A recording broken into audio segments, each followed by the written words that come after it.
Good afternoon, everyone. Hope you are all well and enjoying the sunshine today, and are looking forward to the weekend. September 9, 1996, my grade 12 year at OHS. What a year this should be. Graduations, prom, parties, supposed to be one of the best years of your life. Well, in the end, my year did not go like this.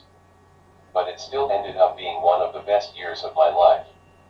Here is why. I am a huge country music fan, and had tickets to go see Garth Brooks in St. John, on September 10. I did not get to see Garth Brooks. I ended up in the Fredericton Hospital, for what would be a historic change in my life. So I'm 17 now and I realize that ventilation is not that far away, and me and my family are starting to prepare for what's to come. At this point I was not accepting the thought of ventilation, even though I knew when it came down to it, I definitely wanted to stay alive, no matter what. I had symptoms leading up to the school year, but did not tell anybody, and just kept them to myself. I was so scared inside that I was dying and would not live. So the afternoon of September 9th, sitting in a computer room, at school, I started having a lot of trouble breathing, and had to get my mom to come get me. A few hours later, I was sitting at the Fredericton Hospital fighting for my life. About a week later, after trying everything, I was on my deathbed. One evening, which would have been my last, a doctor leaned down into my face, and said, "John, do you want to live? You have to decide now." A few hours later I was officially on a ventilator.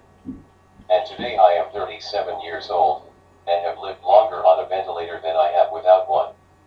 I have experienced so much in the past 20 years, the birth of my nephew, and my two nieces, who are my life. I have met so many people, did a lot of hunting, and shot a huge moose with two of my best friends, started a wonderful foundation. This is why it was the best year of my life. I know we all have different struggles and issues in our lives, but please try to live life with a positive attitude and never give up, no matter how bad it may be. Don't get me wrong, living on a ventilator is no picnic, but with my team, my faith, and my will to never give up, I am having a pretty wonderful ride through this thing we call life. I will not have a story for tomorrow or Sunday as my production crew is off for the weekend, but we'll be back on Monday. But will still provide you with my sports picks and an inspirational quote on those days. I hope you are enjoying my stories so far. My sports picks for tonight are Maple Leafs, Houston Rockets, and Boston Celtics. Today's quote of the day is from John Kabat-Zinn. As long as you are breathing, there is more right with you than wrong with you, no matter what is wrong. Thanks to you for watching. Have a good one.